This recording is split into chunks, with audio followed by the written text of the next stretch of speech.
Alkitab tidak sedang berkata bahwa setiap hal yang berkaitan dengan membuang undi adalah sesuatu yang baik.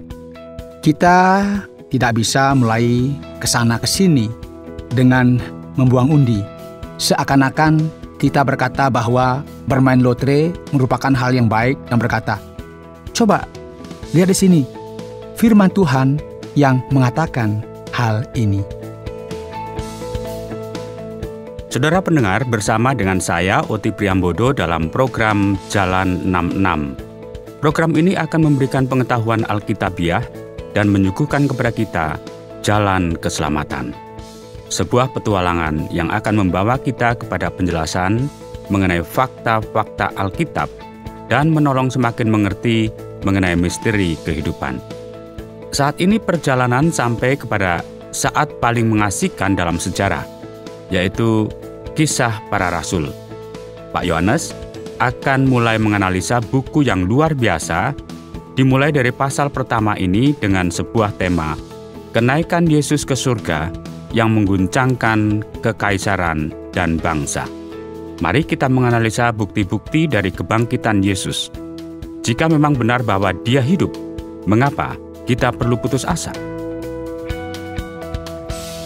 Pendengar yang dikasihi oleh Tuhan, awal dari kitab Kisah Para Rasul akan menuliskan kepada kita bagaimana Yesus terangkat ke surga, dan ini merupakan kelanjutan dari kitab Lukas. Nah, ketika kita mulai membaca kitab Lukas, di sana dikatakan, "Hai Theophilus, dalam bukuku yang pertama aku menulis tentang segala sesuatu yang dikerjakan dan diajarkan oleh Yesus sampai pada hari Ia terangkat. Sebab itu Ia telah memberi perintahnya oleh Roh Kudus kepada rasul-rasul yang dipilihnya." Saudara, di sini kita melihat sebuah nama, yaitu Theophilus, yang juga disebutkan dalam Injil Lukas.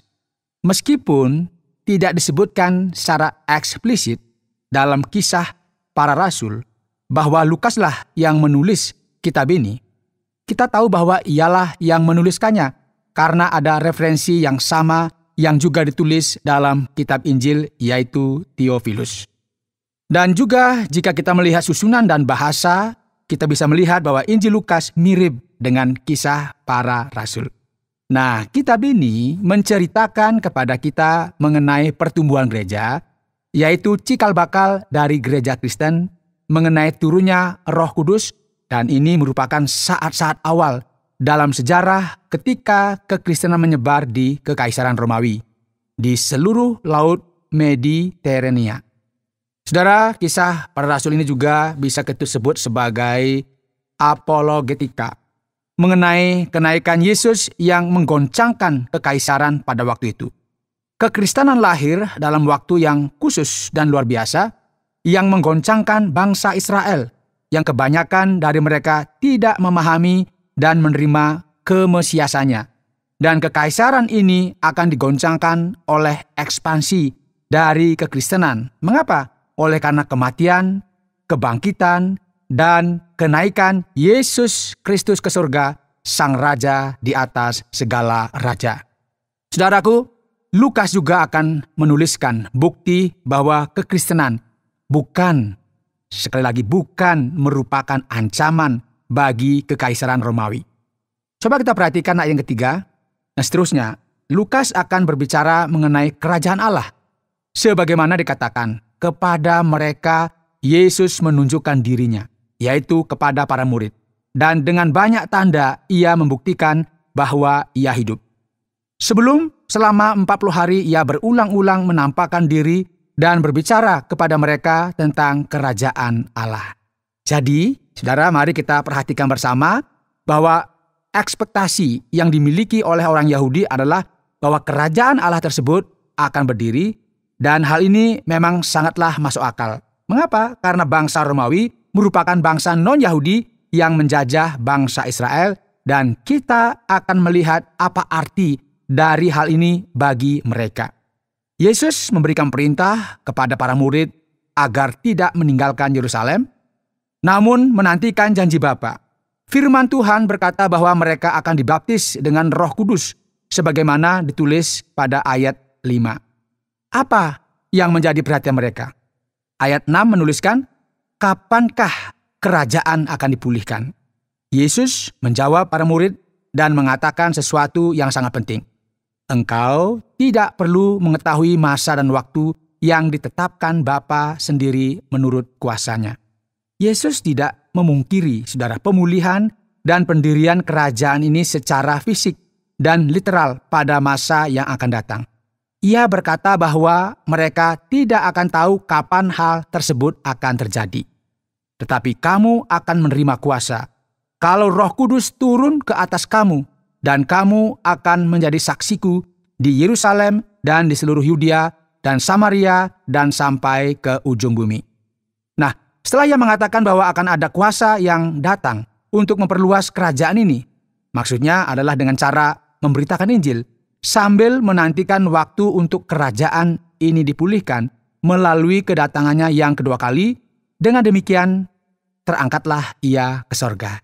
Jadi Yesus terangkat ke sorga dan para murid menyaksikannya dengan mata kepala mereka bagaimana ia terangkat ke langit, dan mata mereka pun tidak bisa berhenti menyaksikan hal ini. Setelah ini, dua malaikat muncul dan berkata, "Hai orang-orang Galilea, mengapakah kamu berdiri melihat ke langit? Yesus ini yang terangkat ke sorga meninggalkan kamu, akan datang kembali dengan cara yang sama seperti kamu melihat dia naik ke sorga." Saudara, Yesus membuktikan siapakah dia sebenarnya melalui kuasa Allah, karena ia telah mati dan bangkit kembali untuk memberikan keselamatan bagi setiap kita, termasuk saudara dan saya saat ini. Nah, di bagian ini kita melihat sebuah penjelasan dari peristiwa terangkatnya ia ke sorga, dan ini merupakan bukti bahwa ia memang benar-benar anak Allah. Pendengar yang saya kasihi, mari kita perhatikan bersama. Tidak mungkin kita dapat memahami kekristenan mula-mula tanpa mencermati kebangkitan dan terangkatnya Yesus ke sorga. Para murid, yaitu orang Kristen yang pertama-tama, atau para rasul ini melakukan apa yang mereka telah lakukan ini, karena mereka mengetahui bahwa ini semua merupakan suatu kebenaran. Maka kembalilah rasul-rasul itu ke Yerusalem dari bukit yang disebut Bukit Zaitun, yang hanya seperjalanan sahabat jauhnya dari Yerusalem. Setelah mereka tiba di kota, naiklah mereka ke ruang atas tempat mereka menumpang. Mungkin ini merupakan sebuah rumah yang besar, yang memiliki ruang atas, seperti sebuah lantai 2 begitu ya, tempat mereka bisa dan biasa berkumpul. Dan di sini kita bisa melihat siapa saja yang berada di tempat itu waktu itu. Mereka itu ialah Petrus dan Yohanes, Yakobus dan Andreas, Filipus dan Thomas, Bartolomeus dan Matius, Yakobus bin Alfius, dan Simon orang Selot, dan Yudas bin Yakobus. Mereka semua bertekun dengan sehati dalam doa bersama-sama dengan beberapa perempuan. Mungkin juga ya termasuk di sana istri dari para rasul, serta Maria, ibu Yesus, dan dengan saudara-saudara Yesus. Saudara, jadi kita bisa melihat bahwa para rasul mengadakan persekutuan yang pertama kali setelah kenaikan Yesus ke sorga. Firman Tuhan kemudian berkata, pada hari-hari itu, berdirilah Petrus di tengah-tengah saudara-saudara yang sedang berkumpul itu, kira-kira 120 orang banyaknya. Kemungkinan besar, ini merupakan kelompok para murid yang lebih besar daripada sekedar kelompok para murid yang 12 itu. Dan sebenarnya sekarang mereka hanya tinggal 11 saja, karena apa yang terjadi kepada Yudas. Saudara, kita dapat melihat apa yang sebenarnya terjadi kepada Yudas. Karena Petrus berkata, "Hai saudara-saudara, apa yang telah terjadi tentang Yudas ini sebenarnya telah dinubuatkan dengan perantaraan Daud dalam kitab suci. Ia telah mati dan segala sesuatu yang telah dinubuatkan mengenai dia telah digenapi, juga terhadap Yudas yang menjadi pemimpin untuk menangkap. Dahulu ia termasuk bilangan kami dan mengambil bagian di dalam pelayanan ini." Dan perhatikan dalam ayat 18 dan 19, Yudas ini telah membeli sebidang tanah dengan upah kejahatannya. Lalu ia jatuh tertelungkup, dan perutnya terbelah sehingga semua isi perutnya tertumpah keluar. Hal itu diketahui oleh semua penduduk Yerusalem, sehingga tanah itu mereka sebut dalam bahasa mereka sendiri, Hakaldama, artinya tanah darah. Petrus juga membuat suatu referensi dari apa yang terjadi ini. Dengan mengutip apa yang tertulis dalam Mazmur pasal 69, ia berkata, sebab ada tertulis dalam kitab Mazmur, biarlah perkemahannya menjadi sunyi, dan biarlah tidak ada penghuni di dalamnya, dan biarlah jabatannya diambil orang lain. Kemudian ia berkata, jadi harus ditambahkan kepada kami seorang dari mereka yang senantiasa datang berkumpul dengan kami selama Tuhan Yesus bersama-sama dengan kami. Petrus berbicara kepada komunitas Kristen mula-mula bahwa mereka perlu memiliki seorang rasul yang lain untuk menggantikan Yudas Iskariot. Saudara, menarik sekali jika kita memperhatikan hal ini karena kita akan mengetahui apa sebenarnya rasul itu. Rasul merupakan seseorang yang telah hidup dan mengalami apa yang telah mereka alami. Seseorang yang hidup bersama-sama dengan kami, yaitu mulai dari baptisan Yohanes sampai hari Yesus terangkat ke surga meninggalkan kami untuk menjadi saksi dengan kami tentang kebangkitannya. Juga penting sekali untuk menggenapkan jumlah mereka karena ini berkaitan dengan nomor 12. Ada 12 suku Israel. Ini penting sekali dalam kaitannya dengan konteks Alkitab. Jadi sekarang mereka akan memilih seseorang yang senantiasa bersama-sama dengan Yesus, seseorang yang merupakan saksi atas segala sesuatu termasuk kebangkitannya. Nah, ini mengapa sebagai seorang rasul, hal ini sangatlah signifikan. Lalu mereka mengusulkan dua orang, Yusuf yang disebut Barsabas dan juga bernama Justus dan Matias. Saudara, menarik sekali jika kita memperhatikan apa yang terjadi di sini. Kita akan senantiasa berpikir, mengapa harus dengan cara demikian? Mereka semua berdoa kepada Allah yang telah memberkati mereka yang ada di sana, yang telah membangkitkan Yesus dan mengangkatnya ke sorga, dan mereka berdoa dan meminta kepada Allah untuk menunjukkan kepada mereka siapa yang dipilih untuk melakukan pelayanan kerasulan yang telah ditinggalkan oleh Yudas. Dan dalam budaya Yahudi yang sering dilakukan dalam perjanjian lama, biasanya ini mereka membuang undi, dan yang kena undi adalah Matias. Jadi saudara, menarik sekali bagi kita perhatikan bahwa pada saat itu ada semacam sistem demokratis yang terjadi di sana. Para murid bersama-sama membicarakannya dan harus memutuskan hal tersebut. Dan mungkin juga guna menghindari konflik di antara mereka, mereka memutuskan untuk memakai metode orang Yahudi dalam menyelesaikan masalah, yaitu dengan berdoa dan membuang undi. Yaitu dengan memahami bahwa Allah lah yang mengendalikan segala sesuatu. Yang kena undi adalah Matias, dan dengan demikian ia ditambahkan kepada bilangan ke-11 rasul itu. Pendengar yang dikasihi oleh Tuhan. Ingatlah gereja Kristus lahir, yaitu dalam Kisah Para Rasul pasal pertama. Perlu sekali untuk menggantikan rasul yang berbahaya ini.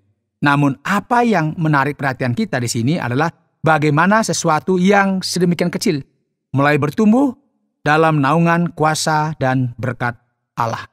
Segala sesuatu ini dimulai dengan kemenangan Yesus yang dahsyat, yang mengalahkan maut, bangkit dan membuktikan kuasanya, kuasa ilahinya yang dinyatakan melalui kenaikannya ke surga, kenaikan yang menggoncangkan kekaisaran Romawi dan bangsa pada waktu itu.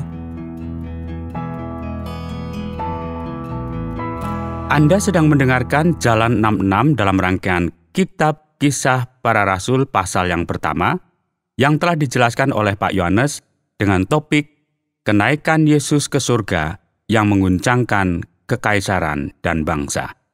Ini merupakan pasal yang baru, yaitu pasal 1 dari Kitab Kisah Para Rasul. Terima kasih para pendengar, karena Anda telah mendengarkan penjelasan dari Pak Yohanes dengan seksama. Dan sekarang mari kita beralih kepada bagian tanya-jawab di sekitar Kisah Para Rasul pasal yang pertama. Pak Yohanes, mengapa Lukas menulis kitab ini dan siapakah Theophilus yang dituliskan di sini? Apa hubungannya dengan semua ini, Pak Yohanes? Ya, Pak Oti, segala sesuatu mengindikasikan bahwa Lukaslah yang menuliskan baik itu Injil Lukas dan Kisah Para Rasul pada saat yang bersamaan. Mungkin sekitar tahun 61 dan 62. Lukas menulis dengan fokus yang berbeda. Yang pertama, ia menyatakan bahwa lahirnya gereja, bagaimana gereja bertumbuh dan berkembang. Ia merupakan seorang sejarawan yang sangat detail. Ia memperhatikan perkembangan gereja, beranjak dari masyarakat Yahudi kepada dunia non-Yahudi, yaitu dunia Yunani Romawi. Ia juga menunjukkan kepada kita bagaimana gereja bertumbuh dengan kuasa Allah sebagai bukti dari campur tangan Allah yang luar biasa dalam segala aspek. Nah, dalam kisah para rasul ini, Lukas menuliskan pentingnya bagi kita menghargai wanita, orang non-Yahudi, dan orang-orang yang dianggap rendah oleh masyarakat pada masa itu. Dan menarik sekali bagi kita lihat bahwa kitab ini menyajikan sebuah apologetika bagi kekaisaran Romawi.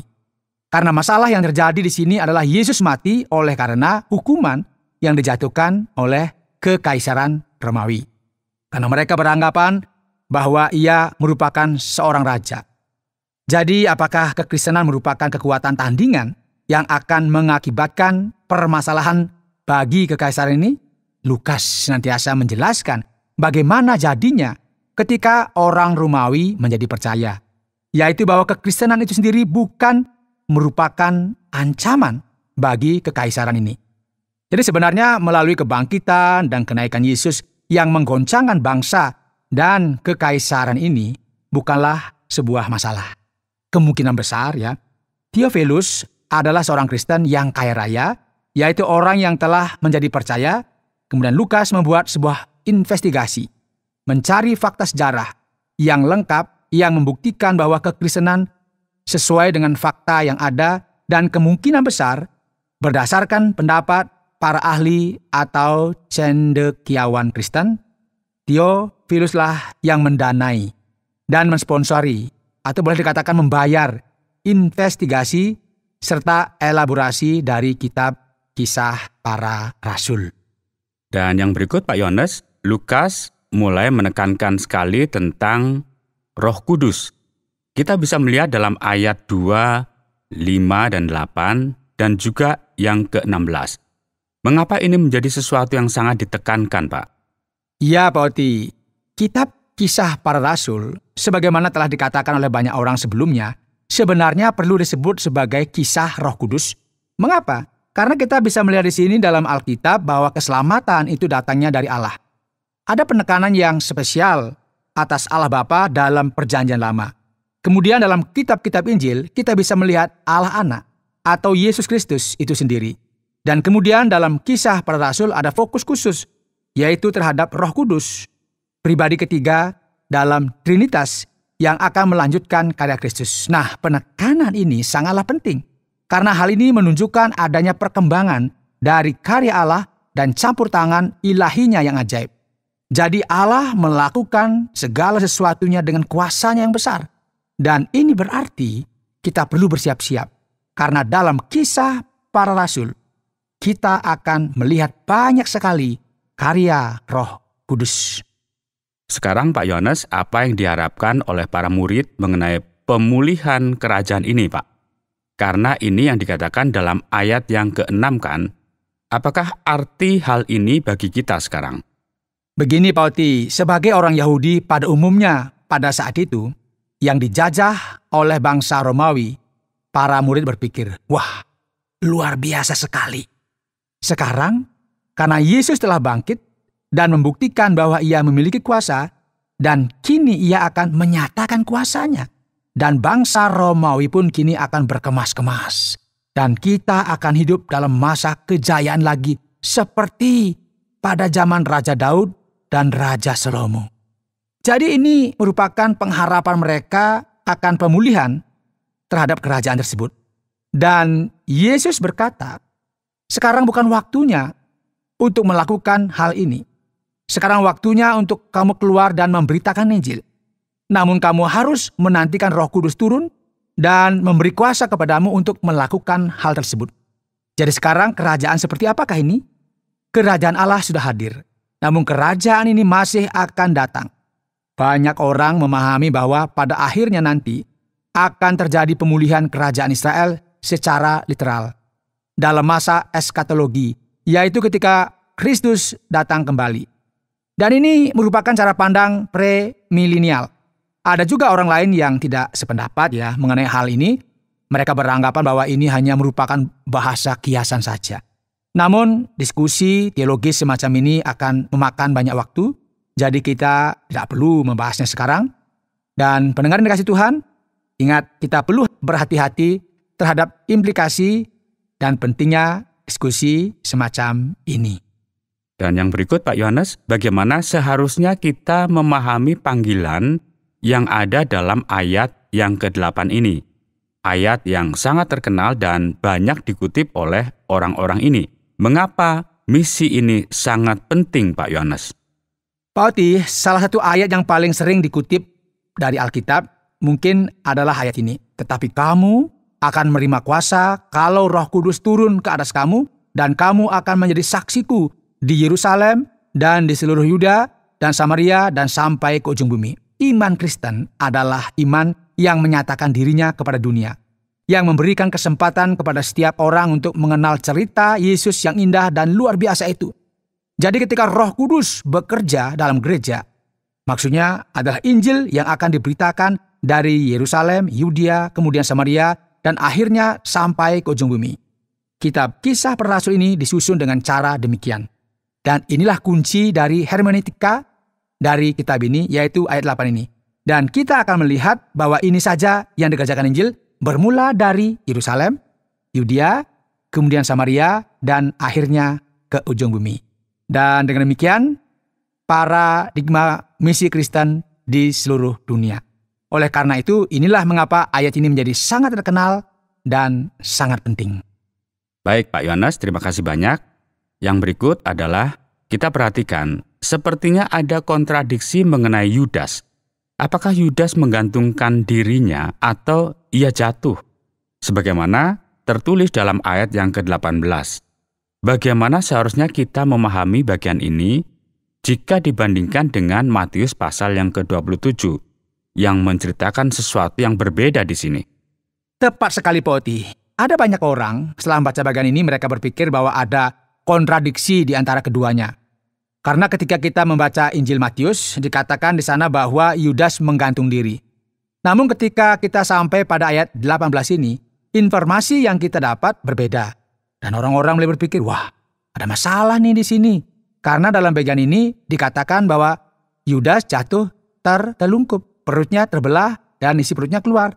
Kita sebenarnya tidak perlu melihat kontradiksi yang ada di sini. Yudas memang menggantung dirinya. Dan setelah itu ketika tubuhnya mulai membusuk, ia jatuh tertelungkup yang mengakibatkan tubuhnya robek dan isi perutnya keluar. Dan hal ini terjadi setelah peristiwa gantung diri tersebut. Hal ini terjadi setelah peristiwa gantung diri. Jelas ya? Jadi sekarang tidak ada kontradiksi yang eksplisit. Yang perlu kita lakukan adalah memperhatikan hal ini dengan lebih teliti dan kita akan menyadari apa yang terjadi di sini. Yang berikut Pak Yohanes, apa yang bisa kita katakan tentang Matias yang telah dipilih? Bagaimana kita dapat memahami peristiwa ini? Para rasul membuang undi. Apakah kita juga boleh melakukan hal yang sama? Sebagaimana yang dilakukan oleh para rasul.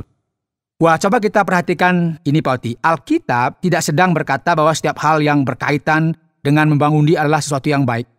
Kita tidak bisa mulai ke sana, ke sini dengan membuang undi, seakan-akan kita berkata bahwa bermain lotre merupakan hal yang baik dan berkata, coba lihat di sini, firman Tuhan yang mengatakan hal ini. Tidak demikian ya. Kita sebenarnya perlu memahami hal ini dalam konteks orang Yahudi, dan membuang undi yang ditulis di sini merupakan hal yang terakhir yang ditulis dalam Alkitab. Nah, dalam budaya Yahudi, mereka membuang undi dan berdoa kepada Allah dan percaya bahwa Allah lah yang akan memberikan jawaban kepada mereka. Bukan kemudian hal ini menjadi tidak mungkin, namun ini bukanlah sebuah metode yang harus kita pikirkan sebagai sesuatu yang absolut, yang harus dijadikan sebuah aturan. Peranan rasul yang lain juga sangat penting sekali, bahkan ada beberapa orang yang berkata bahwa Matias bukanlah rasul yang sebenarnya karena dia ini adalah pilihan para rasul. Namun yang merupakan rasul yang sebenarnya adalah Paulus. Alkitab tidak mengatakan hal ini. Matias adalah seorang rasul. Tidak bisa kita menyangkali hal ini. Dan pada awalnya juga ada 12 rasul dan kemudian jumlah ini bertambah dengan masuknya Paulus dalam kelompok para rasul. Jadi kita harus memahami bahwa Allah lah yang mengendalikan segala sesuatu dan ini merupakan keadaan yang khusus. Kita tidak boleh beranggapan bahwa membuang undi merupakan metode yang digunakan oleh gereja untuk menentukan pilihannya. Kemudian yang berikut Pak Yones, apa yang bisa kita katakan mengenai terangkatnya Kristus ke surga ini? Apa pentingnya hal ini dalam fakta sejarah? Tentu ini merupakan sesuatu yang sangat penting. Pak Oti, mengapa? Karena Kristus benar-benar telah bangkit. Satu-satunya hal yang bisa membungkam orang Kristen adalah jika ada orang yang dapat menunjukkan mayat Kristus di depan umum. Dengan demikian menunjukkan bahwa iman mereka tidak benar. Karena Kristus telah bangkit dan terangkat ke surga dengan disaksikan oleh banyak orang. Nah, ini merupakan bukti yang sah bahwa ia adalah Mesias, Sang Anak Allah yang ilahi. Ia kembali ke surga yang merupakan tempat dia berasal sesuai dengan apa yang dikatakan oleh Rasul Yohanes. Dan sekali lagi kita bisa melihat bahwa apa yang dikatakan kitab Injil adalah kebenaran. Bukan hanya ia bangkit dari kubur, namun ia juga terangkat ke sorga. Baiklah para pendengar terkasih, dan kita akan sampai pada kesimpulan akhir dari Kisah Para Rasul pasal yang pertama. Saudara, dalam program Jalan 66 hari ini kita telah bersama-sama mempelajari Kisah Para Rasul pasal pertama. Benar sekali, kita telah berbicara tentang Yesus yang terangkat ke sorga, yang menggemparkan kekaisaran dan bangsa tersebut. Kristus telah mati, namun ia bangkit kembali dan kita juga melihat bahwa ia kini telah terangkat ke surga.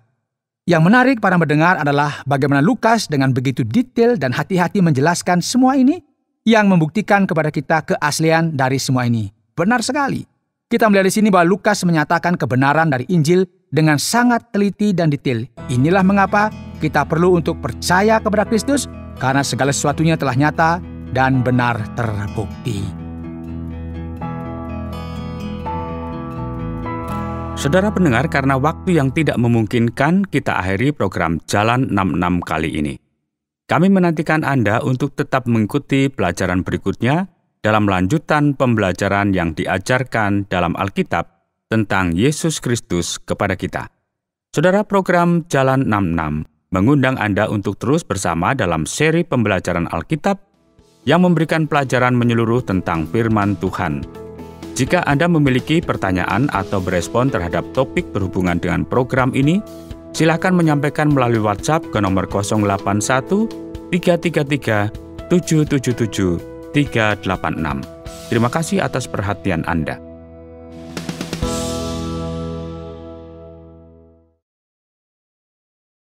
Terima kasih Anda sudah mengikuti program kami. Jika Anda diberkati, jangan lupa like, komen, dan share supaya Anda tidak ketinggalan setiap program terbaru kami. Jangan lupa juga untuk subscribe channelnya dan nyalakan loncengnya. Jika Anda ingin mendukung pelayanan kami, bisa melalui rekening kami berikut ini atau menghubungi kami di sini.